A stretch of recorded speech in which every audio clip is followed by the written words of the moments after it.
ओम नमो भगवते वासुदेवाय। श्रुतिछन्दोगक्खवदति परमं ब्रह्मपूरकं श्रुतिर्वैकुण्ठखं वदति किल यद्विष्णुसदनं श्रीतद्दीपञ्चन्यविरलरसिकोऽयं व्रजवनं श्रीनवद्वीपं वन्दे परमसुखदं तं श्रीदुहितं श्रीमायापुरं वन्दे परमसुखदं तं श्रीदुहितं। देवी सुरेश्वरी भगवती गंगे त्रिभुवनतारिणि तरलतरङ्गे शङ्करमौलिनिवासिनि विमले मम मतिरस्तं तव पदकमले। भक्त्या विहीनयपराधलक्ष्यै क्षिप्तस्य कामादितरङ्गमध्ये कृपामयि त्वां शरणं प्रपन्या वन्दे नमस्ते। श्रीकृष्ण चैतन्य प्रभु नित्यानंद श्री अद्वैत गदाधर शिवासादि गौरभक्तवृंद। हरे कृष्ण कृष्ण कृष्ण हरे हरे, हरे राम राम राम। श्री गुरुदेव जय प्रभुपाद, जय राधा दामोदर, जय वसुदेव।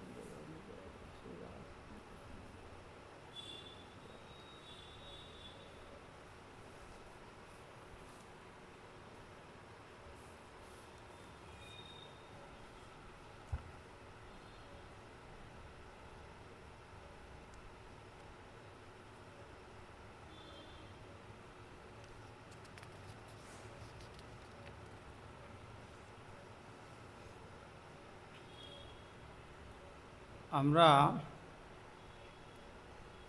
পূর্বে আস্বাদন করেছিলাম শ্রীমদ্ ভাগবতম দশম স্কন্ধের চতুর্দশ অধ্যায়ের অষ্টম শ্লোকে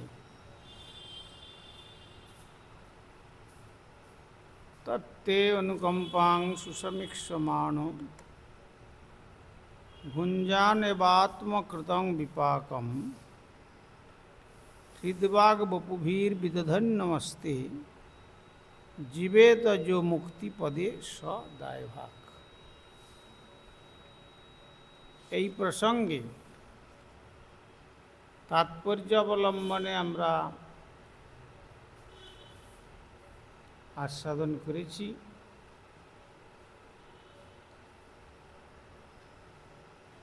শ্রীধর স্বামীপাদ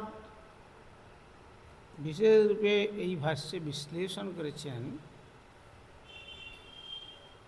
যেমন উত্তরাধিকার সূত্রে লাভ করবার জন্য বৈধপুত্র তাকে জীবিত থাকতে হয়,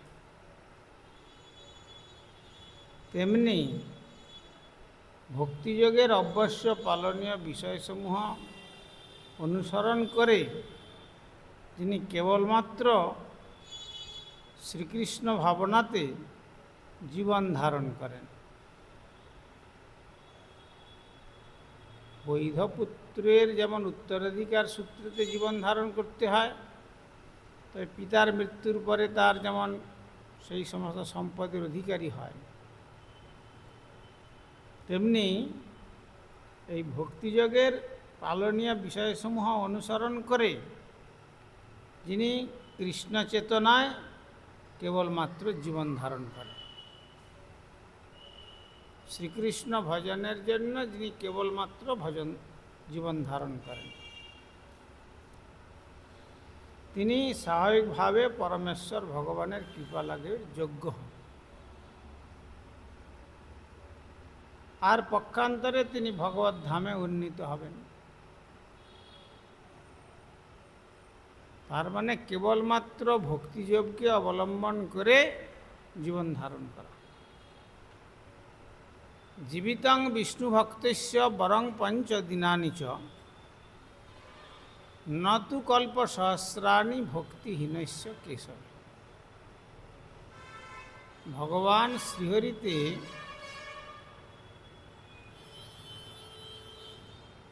তাঁর কৃপা লাভ করবার জন্য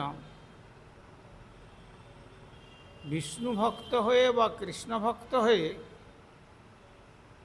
5 দিন যদি বেঁচে থাকে, বরং পঞ্চদিনানি চ, সেইটাই তার জীবনের পক্ষে শ্রেষ্ঠ লাভ।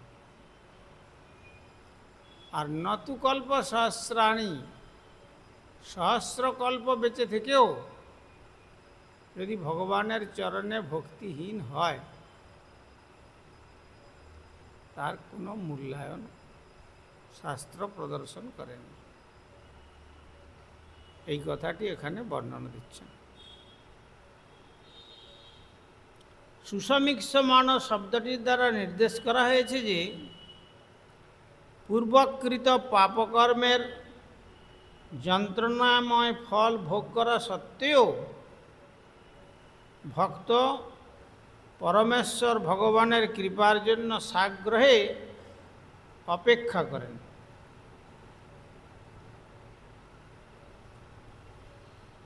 কেন? পূর্ব জীবনের কর্মফল ভোগ মানেই তো দুঃখ, কিন্তু সেই সমস্ত ভোগ করা সত্ত্বেও ভগবানের কৃপা লাভের জন্য সাগ্রহে তিনি জীবন ধারণ করেন। অনেকে যেমন কর্মফল ভোগ করতে না পেরে অনেকে আত্মহত্যা করে বসে। কর্মফল ভোগ করতে পারছে না, সহ্য করতে পারছে না, কিন্তু উপায় নেই। অবশ্যমেব ভুক্তব্যং কৃতং কর্ম শুভাশুভম। যে পর্যন্ত এখানে ভোগ হলো, তারপরে এক তো প্রেতাত্মা হয়ে তাকে ভোগ করতে হবে, অশরীরী প্রেতাত্মা হয়ে দুর্গন্ধযুক্ত স্থানে, বড় কষ্টদায়ক। যেমন ধুন্ধুকারী যেমন তার কষ্টের সহ্য করতে পারছিল না, তারপরে যখন আবার জন্ম হবে তখন ওই যে কর্মফল আবার তাকে ভোগ করতে হবে। এই জন্য কর্মফল কাউকে ছেড়ে দেবে না। সেই জন্য ভগবত ভক্তগণ চান যে আমার এই জীবনে যত কর্মফল আছে সব ভগবান ঠাকুর তুমি ভোগ করিয়ে দাও, করিয়ে দেওয়ার পরে যেন তোমার চরণে পৌঁছতে পারে। কেননা দুষ্টকর্মের ফল থাকলে তাতে তো আর ভগবত ধাম যাওয়া যাবে না। ভগবত ধামেতে এই জগতের বিষয় বাসনার ফল নিয়ে কখনো ভগবত ধাম যাত্রা হয় না। ভগবত ধাম যাত্রা করতে হলে তাকে একবারে কর্মফল বিমুক্ত হতে হবে আর নির্মল অন্তঃকরণ হতে হবে। কামী, ক্রোধী, লোভী, মদ মোহ মাৎসর্যপূর্ণ, হিংসা, বিদ্বেষ, এসব হচ্ছে ভগবানের পাদপদ্ম লাভের অন্তরায়। কেউ যদি হিংসা করেনও, তখন যার প্রতি হিংসা করবে সে মনে করে নেবে যে এটি আমার পূর্বজন্মের কর্মফলে আমি হয়তো তার জন্য হিংসা করেছিলাম, সে এই জন্য আমার প্রতি সে হিংসা পরায়ণ হচ্ছে, অতএব এটা তার দোষ নয়, এটা আমারই দোষ।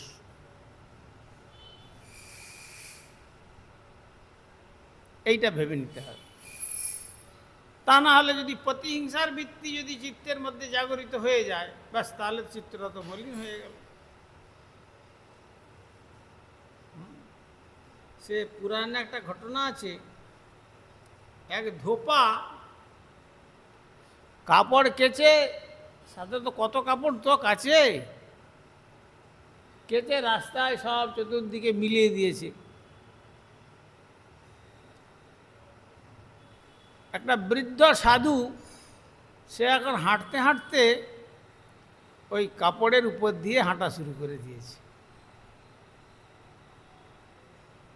তখন সে ধোপাটা তেড়ে এসছে, তুমি দেখতে পাচ্ছ না আমি এখানে কাপড়গুলো পরিষ্কার করেছি আর তুমি এইখানে সমস্ত এই কাপড়গুলোকে নোংরা করে ফেলছ।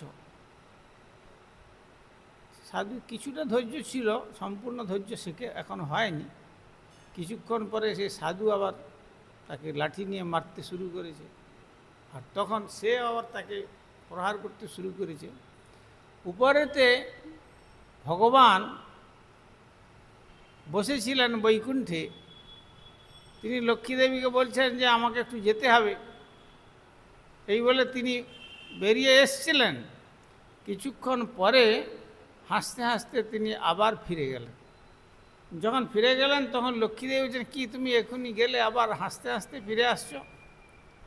না, আমি মনে করেছিলাম যে আমার ভক্তরাকে আমাকে রক্ষা করতে হবে, কিন্তু গিয়ে না যেতে যেতেই দেখলাম এরা দুইজনই ধোপা।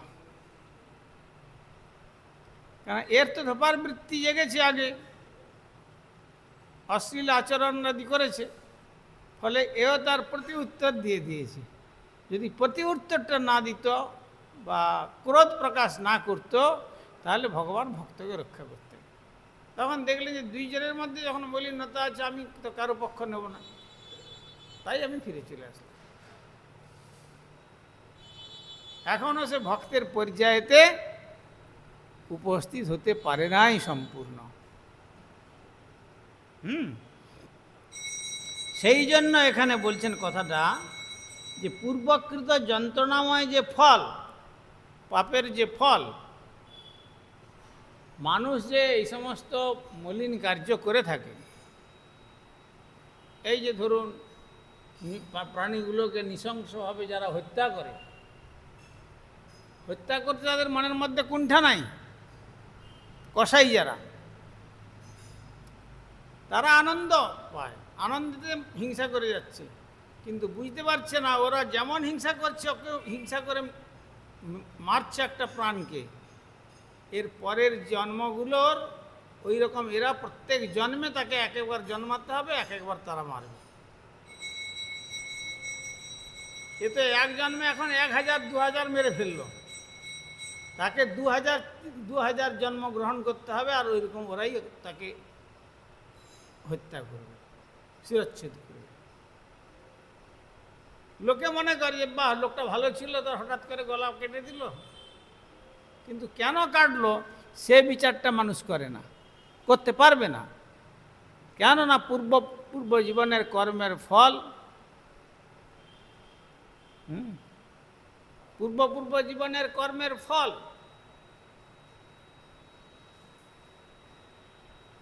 সুতরাং পূর্ব জীবনের কর্মের ফল অনুসারে মানুষকে তার জন্মান্তরে জন্মগ্রহণ করে, আর জন্মান্তরে জন্মগ্রহণ করবার পর তাদের সেইভাবে কর্মের ফল ভোগ করতে হয়।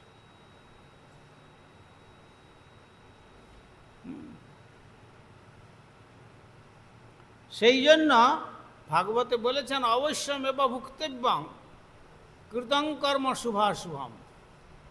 জগতের শুভ এবং অশুভ কর্মের ফল অবশ্যই মানুষকে ভোগ করতে হবে।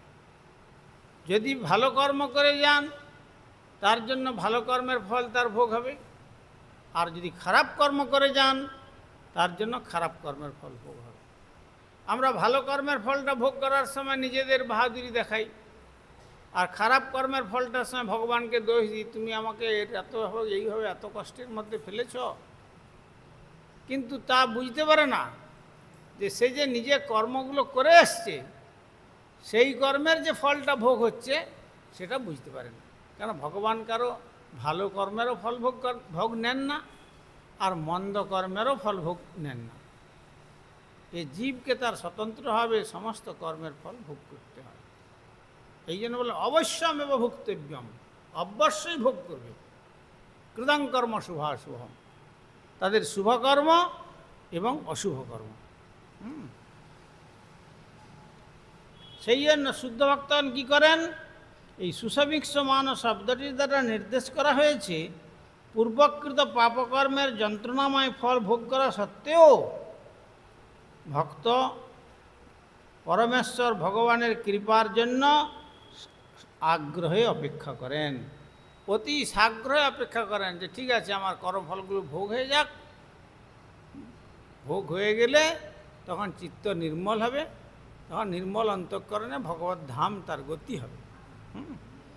শ্রীকৃষ্ণ ভগবদ্গীতায় বর্ণনা করেছেন যে তার কাছে পূর্ণরূপে শরণাগত ভক্তের পূর্বকৃত কর্মের ফল আর ভোগ করতে হয় না। তার কাছে পূর্ণরূপে যারা শরণাগত হয়েছেন, শরণাগত হয়েছেন মানে শরণাগত কয় প্রকার? 6 প্রকার শরণাগত।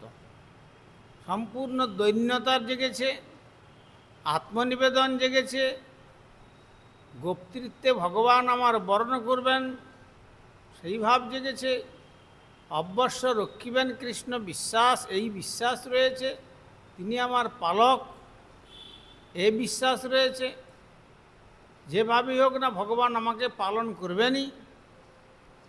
আর ভক্তির অনুকূল কার্যের মাত্র স্বীকার করবেন তিনি, যাতে ভক্তির অনুকূল সেইটি স্বীকার করবেন, আর ভক্তির যারা প্রতিকূল সেসব কার্যকে বর্জন করবেন। ষড়ঙ্গ শরণাগতি হইবে যাহার, তাহার প্রার্থনা শুনেন শ্রীনন্দ কুমার। এই 6টা শরণাগতি যে চিত্তের মধ্যে জেগেছে বলছেন তখন তো তার অটোমেটিক্যালি সমস্ত কর্মফল ভোগ হয়ে গেছে, তা না হলে ষড়ঙ্গ শরণাগতি ভগবানের চরণে জাত হতে পারে না। এই জন্য এখানে বললেন যে তার কাছে পূর্ণরূপে শরণাগত ভক্তের পূর্বকৃত কর্মের ফল আর ভোগ করতে হয় না, মানে তার সমস্ত কর্মফল শেষ হয়ে যায়। তা সত্ত্বেও ভক্ত যেহেতু তার মনের মধ্যে পূর্বের পাপময় মানসিকতার অবশিষ্টাংশকে তখনও পোষণ করে রাখতে পারেন, তাই ভক্তের ভোগস্পৃহার শেষ চিহ্নগুলিও সরিয়ে দেওয়ার উদ্দেশ্যে ভগবান তার ভক্তকে শাস্তি দান করেন।